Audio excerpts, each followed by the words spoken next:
So good morning guys. तो चलिए start करते हैं आज के यानी कि 23 जून के इंपॉर्टेंट करंट अफेयर्स को। तो इस प्रश्न में आपसे पूछ रहे हैं हाल ही में रीयूजेबल रॉकेट का सफल परीक्षण अभी किसने किया। तो सही उत्तर होगा होंडा ने। तो जापान की ऑटोमोबाइल कंपनी है ये होंडा। होंडा हमारे पास भी बाइक चलती है, हीरो होंडा, फिर ये अलग अलग हो गया, हीरो अलग हो गया, होंडा अलग हो गया।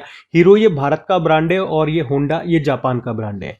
तो जापान की ऑटोमोबाइल कंपनी है होंडा और अभी इसी ने अपने पहले रीयूजेबल रॉकेट का सफल परीक्षण किया है। रीयूजेबल रॉकेट मतलब हो गया जिसे बार बार हम यूज कर सकते हैं। जिस तरह से आपने सुना होगा ना, स्पेस एक्स का जो फॉल्कन 9 रॉकेट है वो रीयूजेबल है, बार बार उसको यूज कर सकते हैं। उसी तरह से इन्होंने भी अपने पहले रीयूजेबल रॉकेट का भी सफल परीक्षण किया है।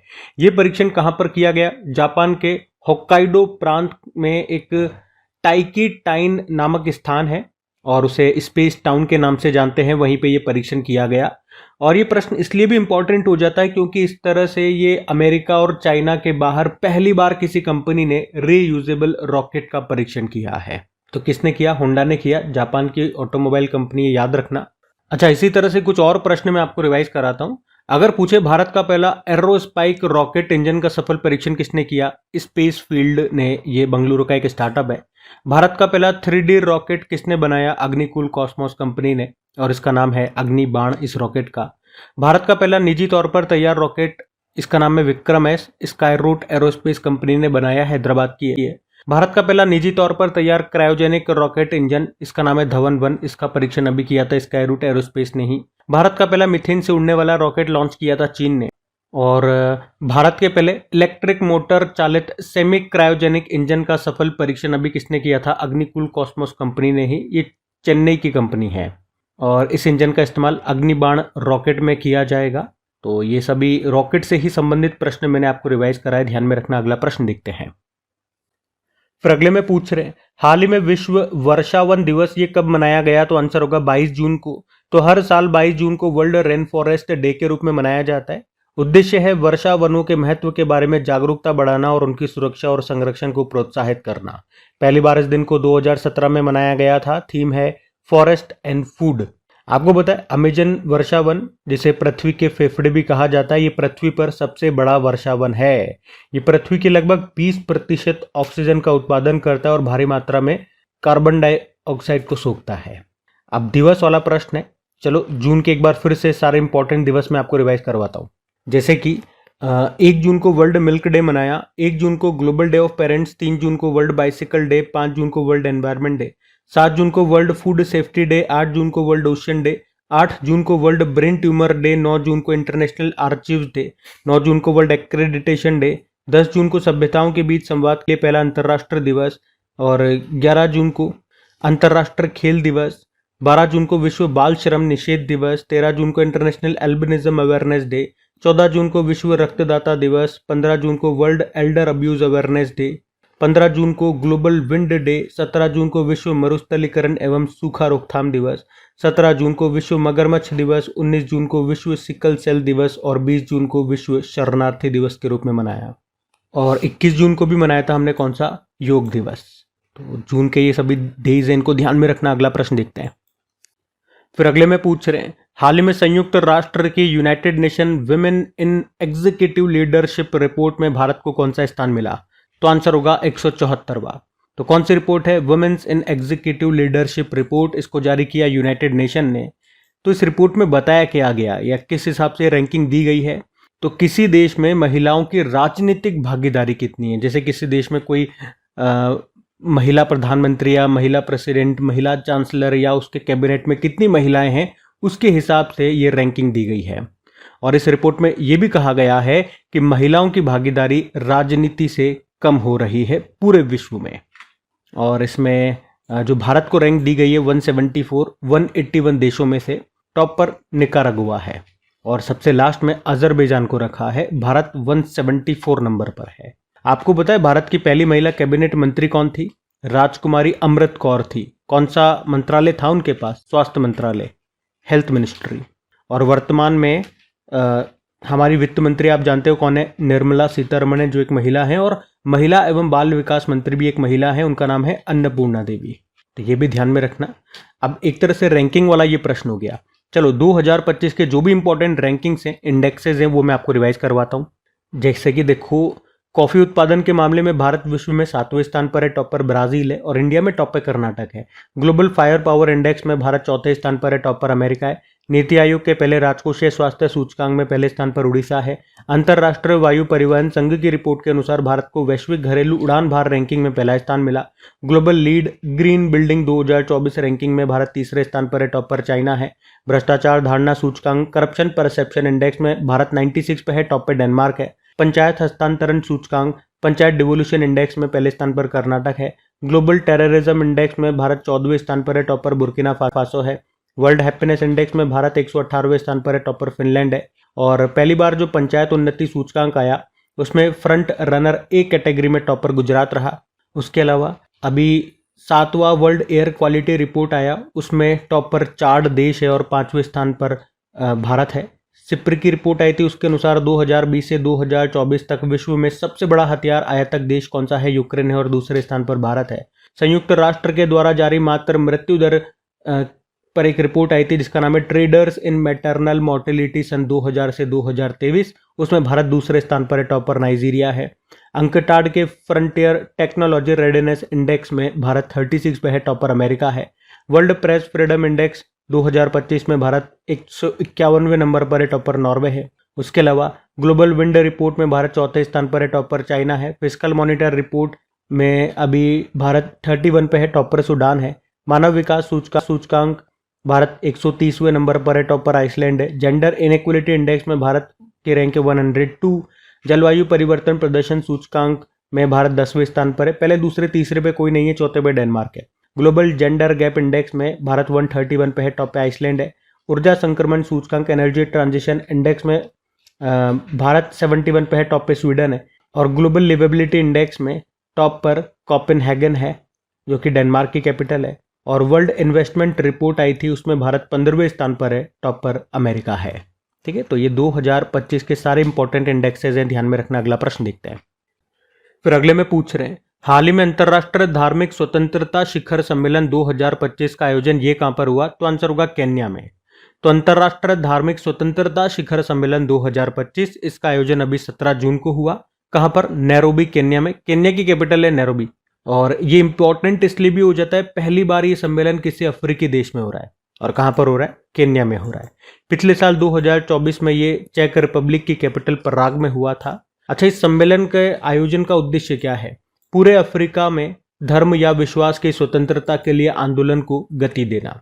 थीम भी रखी गई है, इन्होंने थीम भी रखी है इसकी, अफ्रीका एक साथ धार्मिक स्वतंत्रता के लिए एक धार्मिक आह्वान। ठीक है, तो अंतरराष्ट्रीय धार्मिक स्वतंत्रता शिखर सम्मेलन याद रखना कहां पर हुआ? केन्या की कैपिटल नैरोबी में। और पहली बार अफ्रीकी कॉन्टिनेंट में या किसी अफ्रीकी देश में ये हो रहा है, तो इंपॉर्टेंट रहेगा ये। अब इसी तरह से कुछ और इंपॉर्टेंट सम्मेलन, कुछ और इंपॉर्टेंट समिट्स में आपको रिवाइज कराता हूं। देखिए फिर, जैसे कि अभी ग्लोबल इन्वेस्टर समिट हुआ था भोपाल में, उद्घाटन किया था मोदी जी ने। नवा एशियाई आर्थिक वार्ता ये हुई थी पुणे में। कार्बन बाजार पर पहला अंतर्राष्ट्रीय सम्मेलन जिसका नाम है प्रकृति हुआ नई दिल्ली में। संयुक्त राष्ट्र की महिला शांति सैनिकों के लिए पहला सम्मेलन हुआ नई दिल्ली में। और 98 नंबर का अखिल भारतीय मराठी साहित्य सम्मेलन हुआ नई दिल्ली में। मोबाइल वर्ल्ड कांग्रेस 2025 हुआ स्पेन के बार्सिलोना में। बिम्स्टेक यूथ समिट हुआ गांधीनगर गुजरात में। 14वीं एशियाई मत्स्य पालन और जलीय कृषि फोरम की बैठक हुई थी भारत में नई दिल्ली में। 12वां वर्ल्ड गवर्नमेंट समिट हुआ दुबई यूएई में। World audio visual entertainment summit ये अभी मई के स्टार्टिंग में हुआ था भारत में, मुंबई में हुआ था, पहली बार भारत ने इसको होस्ट किया था। ठीक है, तो ये सारे पॉइंट्स भी ध्यान में रखना। अगला प्रश्न देखते हैं। फिर अगले प्रश्न में पूछ रहे हैं, हाल ही में किसने जय हिंद योजना शुरू की है? तो आंसर होगा दिल्ली यूनिवर्सिटी ने। तो ये है जय हिंद योजना और इसको अभी दिल्ली यूनिवर्सिटी ने शुरू किया है। अब ये है क्या? देखो, आपको पता है 2022 से अगर कोई स्टूडेंट 12वीं के बाद सेंट्रल यूनिवर्सिटीज में, केंद्रीय विश्वविद्यालयों में एडमिशन लेना चाहता है तो उसे CUET की परीक्षा देनी होती है, उसे पास करना होता है। ये कंप्यूटर आधारित परीक्षा होती है। पर इसमें इन्होंने देखा कि केवल 50% जो ST स्टूडेंट्स हैं, अनुसूचित जनजाति के जो अभ्यर्थी हैं, वही एग्जाम देने आए। इसका मतलब जो ST के स्टूडेंट्स हैं उनमें डिजिटल साक्षरता की कमी है, डिजिटल लिटरेसी की कमी है। तो इसी को दूर करने के लिए अभी दिल्ली यूनिवर्सिटी ने जय हिंद योजना शुरू की है। जिससे एसटी छात्रों में डिजिटल साक्षरता बढ़ाई जा सके, जिससे क्या होगा, ज़्यादा से ज़्यादा एसटी कैंडिडेट ये जो CUET की जो परीक्षा है वो देने पहुंच सके, वो एग्ज़ाम दें। यही इसका उद्देश्य है। तो सिंपल सा याद रखेंगे, जय हिंद योजना दिल्ली यूनिवर्सिटी ने शुरू की है। क्या उद्देश्य है वो मैंने आपको बता दिया। इसी तरह से कुछ और योजनाएं मैं आपको रिवाइज कराता हूं। तो देखो फिर, केंद्र सरकार ने कहां से स्वच्छ पौधा कार्यक्रम लॉन्च किया था? पुणे से। वंदे गंगा जल संरक्षण अभियान शुरू किया राजस्थान ने। हिमाचल प्रदेश ने हरित आवरण बढ़ाने के लिए राजीव गांधी वन संवर्धन योजना शुरू की। सीमा पर्यटन पहल हिमाचल प्रदेश ने शुरू की। ध्रुव पहल भारतीय डाक विभाग ने। अंकुर पहल उड़ीसा ने। विकसित कृषि संकल्प अभियान ये हमारे कृषि मंत्री शिवराज सिंह चौहान ने। यशोदा AI अभियान राष्ट्रीय महिला आयोग ने। मुख्यमंत्री जीवन अनुप्रेरणा योजना को असम ने शुरू किया। राहवीर योजना को मध्य प्रदेश ने। किसानों को सशक्त बनाने के लिए विकसित कृषि संकल्प अभियान त्रिपुरा ने शुरू किया। थल्लिकी वंदनम योजना को आंध्र प्रदेश ने। जल गंगा संवर्धन अभियान को मध्य प्रदेश ने शुरू किया। तो ये कुछ अभियान इंपॉर्टेंट हैं, कुछ योजनाएं हैं, ध्यान में रखना। अगला प्रश्न देखते हैं। फिर अगले में पूछ रहे हैं, हाल ही में प्रतिभा सेतु पोर्टल को किसने लॉन्च किया? तो आंसर होगा UPSC ने। तो अभी UPSC ने ही इस प्रतिभा सेतु पोर्टल को लॉन्च किया है। अब इसमें होगा क्या? तो वो स्टूडेंट जिन्होंने UPSC की परीक्षा को पास कर लिया पर किसी कारण से उनका नाम फाइनल लिस्ट में नहीं आ पाता, तो ऐसे स्टूडेंट्स को फिर से तैयारी करनी होगी। मतलब स्टार्टिंग से ही वो तैयारी करेंगे। पहले उन्होंने प्री पास कर लिया, मेंस पास कर लिया, इंटरव्यू में बैठ गए, लेकिन फाइनल लिस्ट में उनका नाम नहीं आ पाया। हो सकता है इंटरव्यू अच्छा नहीं गया हो किसी कारण से, तो अब वापस से उनको एग्जाम की तैयारी करनी पड़ेगी। स्टार्टिंग से एग्जाम देने पड़ेंगे, फिर से प्री देंगे, फिर से मेंस देंगे, फिर से इंटरव्यू देंगे। या कुछ ऐसे बच्चे भी होंगे जिनके अटेम्प्ट्स खत्म हो गए हों, वो उनका लास्ट अटेम्प्ट रहा हो, अब वो आगे फिर से अटेम्प्ट नहीं दे सकते हैं, लेकिन वो बच्चा काबिल है, तभी तो उसने प्री भी पास कर लिया, मेंस भी पास कर लिया, इंटरव्यू में बैठ गया। तो वो बच्चा कमजोर नहीं है, वो बच्चा काबिल है। तो ऐसे बच्चे कहीं पीछे ना छूट जाए, क्योंकि या तो वो कुछ और काम करेगा, या फिर किसी दूसरे एग्जाम की फिर से तैयारी करेगा, या जॉब के लिए सर्च करेगा। तो अभी UPSC ने क्या करा कि ऐसे बच्चे अगर प्राइवेट जॉब करना चाहते हैं तो ये उनके लिए अच्छी अच्छी प्राइवेट कंपनीज लेकर के आएंगे, और उन बच्चों की उस कंपनी में इंटरव्यू वगैरह देकर के डायरेक्ट जॉब लग जाएगी। लेकिन उसके लिए उन स्टूडेंट्स को इस पोर्टल पे अपना रजिस्ट्रेशन करना होगा, ताकि जो भी कंपनी हायर कर रही है वो अपने अनुसार जो भी उनकी रिक्वायरमेंट है उस बच्चे को वो सेलेक्ट कर लेगी, और बच्चे को अच्छी कंपनी में अच्छी जॉब मिल जाएगी। तो ये इस पोर्टल का मकसद है। इसका फुल फॉर्म भी है प्रतिभा का, देख लो, एग्जाम के में तो नहीं पूछेंगे, लेकिन देख लो एक बार क्या है। Professional resource and talent integration bridge for hiring aspirant. मतलब ये ब्रिज की तरह काम कर रहा है स्टूडेंट और कंपनी के बीच में ये पोर्टल। और आपको बता दूं, इस पोर्टल को पहले पब्लिक डिस्क्लोजर स्कीम के नाम से जाना जाता था, अब इसे प्रतिभा सेतु पोर्टल कहते हैं। अब यहाँ पे कुछ और इंपॉर्टेंट पोर्टल्स वगैरह मैं आपको रिवाइज कराऊंगा, लेकिन उससे पहले UPSC की बात करते हैं। यूनियन पब्लिक सर्विस कमीशन, इसके पहले अध्यक्ष कौन थे? Sir Ross Barker. और पहले भारतीय अध्यक्ष कौन थे? HK कृपलानी। वर्तमान में अध्यक्ष कौन है? अजय कुमार है, 33वें नंबर के। और UPSC की स्थापना किसकी सिफारिश पे की गई थी? तो ली आयोग, ली कमीशन की सिफारिश पे इसकी स्थापना होती है। कब? 1 अक्टूबर 1926 में।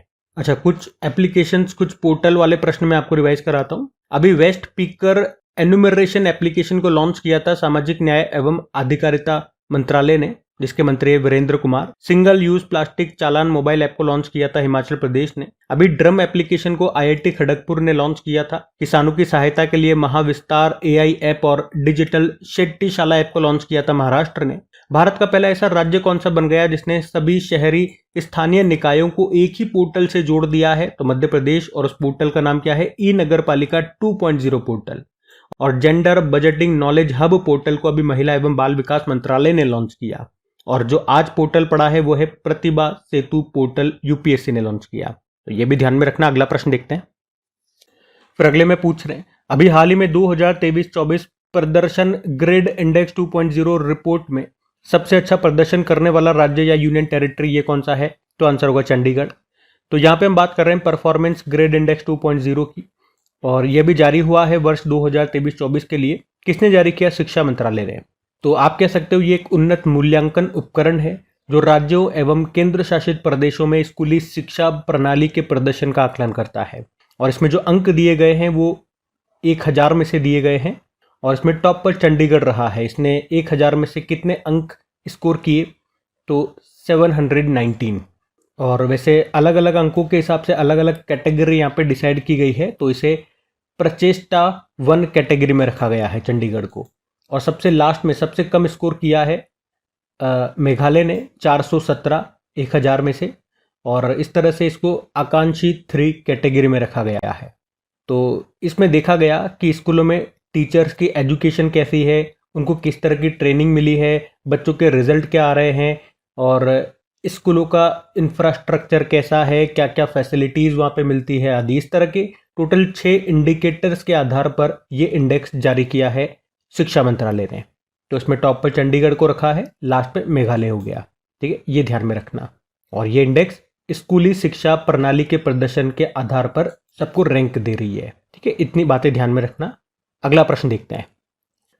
फिर अगले में पूछ रहे हैं, हाल ही में रिलायंस इंफ्रा और डसॉल्ट एविएशन भारत में फाल्कन 2000 जेट का निर्माण ये कहां पर करेगी? तो आंसर होगा महाराष्ट्र में। तो रिलायंस इंफ्रा और डसॉल्ट एविएशन दोनों मिलकर के भारत में भी कहा, नागपुर महाराष्ट्र में फाल्कन 2000 बिजनेस जेट बनाने के लिए इन्होंने आपस में समझौता किया है। और ये पहली बार है जब डसॉल्ट, ये जो कंपनी है, फ्रांस की कंपनी है डसॉल्ट, ये अपने फाल्कन जेट का निर्माण ये फ्रांस के बाहर करेगी।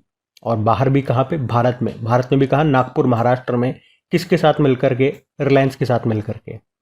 और ये डसॉल्ट वही कंपनी है जिससे हमने राफेल लड़ाकू विमान खरीदे हैं। राफेल का निर्माण डसॉल्ट कंपनी ने ही किया है, फ्रांस की कंपनी है।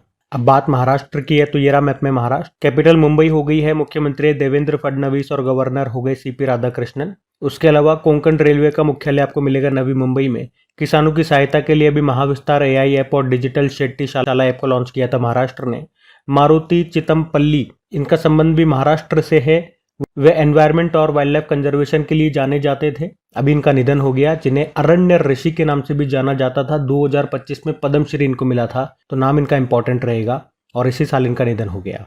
ठीक है, इसके अलावा कुछ और पॉइंट्स भी हैं, देखो रिवाइज करने के लिए। अभी film and television institute of India जो पुणे में है, अभी इसको डीम्ड यूनिवर्सिटी का दर्जा मिल गया। तटीय राज्य मत्स्य सम्मेलन का आयोजन हुआ था मुंबई में। पहले वेव्स शिखर सम्मेलन का आयोजन अभी भारत में पहली बार हुआ था, मुंबई में हुआ। उसके अलावा महाराष्ट्र ने महिला सशक्तिकरण के लिए आदिशक्ति अभियान शुरू किया था। और वित्त वर्ष 2024 में सबसे ज्यादा जीएसटी राजस्व संग्रह वाला राज्य ये बना महाराष्ट्र। महाराष्ट्र सरकार के द्वारा देवी अहिल्याबाई होलकर का स्मारक कहाँ पे बनाया गया? अहिल्या नगर में, जिसका पुराना नाम अहमदनगर है। तो अहिल्यानगर जिले के चौंडी गांव में। और राष्ट्रीय ई गवर्नेंस पुरस्कार 2025 के तहत ग्राम पंचायत डिजिटल गवर्नेंस श्रेणी में किस राज्य के रोहिणी ग्राम पंचायत को स्वर्ण पदक मिला था? महाराष्ट्र। केंद्र सरकार ने कहां से स्वच्छ पौधा कार्यक्रम लॉन्च किया? पुणे। और महाराष्ट्र में उस्मानाबाद रेलवे स्टेशन का नाम बदल के धाराशिव रेलवे स्टेशन कर दिया।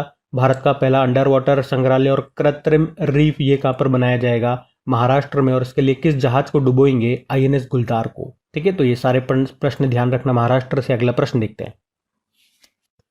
फिर अगले में पूछ रहे हैं, हाल ही में किस राज्य के उच्च न्यायालय ने 2 अक्टूबर से राज्य में प्लास्टिक पर प्रतिबंध लगाने का आदेश दिया है? तो आंसर होगा केरल। तो अभी केरल हाईकोर्ट ने 2 अक्टूबर 2025 से पहाड़ी पर्यटन क्षेत्रों में सिंगल यूज प्लास्टिक के उपयोग और बिक्री पर बैन लगा दिया है। इसके अलावा आधिकारिक समारोह और शादियों में इसके उपयोग को सीमित कर दिया है। मतलब इसमें जो प्लास्टिक की बोतलें आ गई, प्लास्टिक की प्लेट, स्ट्रॉ वगैरह जो प्लास्टिक की होती है, जो सिंगल यूज प्लास्टिक है जिसे आप एक बार यूज करते हैं फिर फेंक देते हैं, ये सब चीजें इसी के अंदर आ गई, ये बैन होगी। अच्छा, प्लास्टिक से ही संबंधित कुछ और प्रश्न मैं आपको रिवाइज कराता हूँ। देखो, एक तो याद रखना international plastic bag free day ये मनाया जाता है 3 जुलाई को। इंटरनेशनल पेपर बैग डे कब होता है? 12 जुलाई को। भारत में 1 जुलाई 2022 से सिंगल यूज प्लास्टिक को बैन किया गया था। सिंगल यूज प्लास्टिक बाईबैक योजना शुरू की थी हिमाचल प्रदेश ने। और डाबर ये पहली भारतीय plastic waste neutral FMCG company बनी थी। कौन सा देश सुपरमार्केट में पतली प्लास्टिक थैलियों पर प्रतिबंध लगाने वाला दुनिया का पहला देश बना था? न्यूजीलैंड। प्लास्टिक खाने वाले कवक की खोज की थी अभी जर्मनी ने। नेचर के अध्ययन के अनुसार दुनिया का सबसे बड़ा प्लास्टिक प्रदूषक देश बताया गया था भारत को। और प्लास्टिक मुक्त महाकुंभ के लिए कौन सा अभियान शुरू किया गया था? 1 प्लेट 1 बैग अभियान। ठीक है, तो प्लास्टिक से ये सभी प्रश्न हमारे करंट अफेयर्स के बनते हैं, ध्यान में रखना। अगला प्रश्न देखते हैं। फिर अगले में पूछ रहे हैं, अभी केंद्र सरकार ये फास्टैग की नई योजना के तहत कितने रुपए का फास्टैग आधारित वार्षिक पास जारी करेगी? तो आंसर होगा 3000 रुपए का। तो अभी उन्होंने ही 3000 रुपए में 1 साल के लिए टोल पास बनाने की योजना का ऐलान किया है। तो इस नई फास्टैग आधारित वार्षिक टोल पास योजना के तहत 3,000 रुपए के पास से पूरे साल टोल टैक्स देने की जरूरत नहीं होगी, पर इसमें कुछ कंडीशंस भी हैं, वो सुनना भी जरूरी है। जैसे कि इसमें कहा गया कि आपको एक साल में 200 ट्रिप फ्री दी जाएगी। ट्रिप का मतलब समझ लो, अगर एक टोल नाके से आप निकलते हो तो वो आपकी एक ट्रिप हो गई है। तो इस तरह से पूरे एक साल में 200 ट्रिप आपको फ्री मिलेंगी। और जिस तरह से ये 3,000 रुपए ले रहे हैं पूरे साल के, और उस तरह से हम कैलकुलेट करेंगे, या इन्होंने कैलकुलेट करके बताया, तो बोला कि एक ट्रिप के आप यूं समझो आप 15 रुपए दे रहे हो, एक बार टोल से निकलने के मात्र 15 रुपए आपके लग रहे हैं इस हिसाब से, इनकी योजना के हिसाब से। वरना एक ट्रिप पे कम से कम किसी भी टोल नाके पे जाओगे तो 40 रुपए के आसपास लग जाते हैं। तो यहाँ पे बचत हो रही है। और उसके अलावा इन्होंने ये भी कहा, ये केवल नेशनल हाईवेज और एक्सप्रेस वे पर ही मान्य होगा। इस पर जो टोल नाके होंगे वहीं पर ये मान्य होगा। राज्यों के हाईवेज इस पर नहीं आएंगे, मतलब वहां पे तो लगेगा ही लगेगा। और ये 15 अगस्त 2025 से लागू होगा। और ये भी इन्होंने कह दिया, ये केवल नॉन कमर्शियल व्हीकल्स पर ही लागू होगा, जैसे कि आपकी खुद की पर्सनल कार है, जीप है, मतलब जो कमर्शियल व्हीकल होते हैं ना, बस वगैरह, उन पे ये लागू नहीं होगा। ठीक है, तो ये ध्यान में रखना। अच्छा, फास्टैग किस प्रिंसिपल पे काम करता है? RFID, मतलब रेडियो फ्रिक्वेंसी आइडेंटिफिकेशन पे ये काम करता है। ठीक है, ध्यान रखना। बाकी ये थी आज की हमारी करंट अफेयर्स की क्लास। कमेंट करके जरूर बताइएगा सेशन आपको कैसा लगा। अच्छा लगा तो प्लीज वीडियोस को सपोर्ट जरूर कीजिएगा, इसे अपने दोस्तों के साथ में शेयर करके। वीडियो को लाइक नहीं करा तो लाइक कर देना। बाकी डेली मैं आपको बताता हूँ इन सभी की प्रैक्टिस के लिए आपको क्विज बना करके दी जाती है। कहाँ पे? अपनी क्रैक एग्जाम एप्लीकेशन पे जाइए, क्विज लगाइए, प्रैक्टिस कीजिए। और PDF तो आपको मिल ही जाती है आपके टेलीग्राम चैनल पे। तो टेलीग्राम और एप्लीकेशन का लिंक डिस्क्रिप्शन बॉक्स में है। वैसे एप्लीकेशन को डायरेक्ट आप गूगल प्ले स्टोर से भी इंस्टॉल कर सकते हैं। तो चलिए अभी कल के करंट अफेयर्स का क्विक रिवीजन करते हैं और सेशन एंड करते हैं।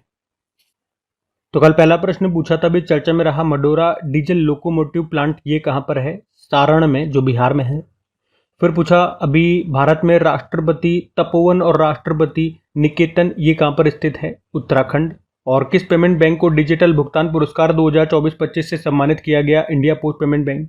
हिंदी भाषा के लिए साहित्य अकादमी युवा पुरस्कार 2025 ये दिया गया पार्वती तिर्की को। Gender budgeting knowledge hub portal को किस मंत्रालय ने लॉन्च किया? महिला एवं बाल विकास मंत्रालय। जनजातीय मंत्रालय ने किस उद्देश्य से भगवान बिरसा मुंडा पुरस्कार ये शुरू किया? सिकल सेल ड्रग्स के अनुसंधान के लिए। और वर्ल्ड इन्वेस्टमेंट रिपोर्ट 2025 के अनुसार भारत की विदेशी प्रत्यक्ष निवेश FDI प्राप्त करने में रैंक है 15वीं। नीरज चोपड़ा ने पेरिस डायमंड लीग में कौन सा पदक जीता? स्वर्ण पदक। योग दिवस ये मनाया जाता है 21 जून को।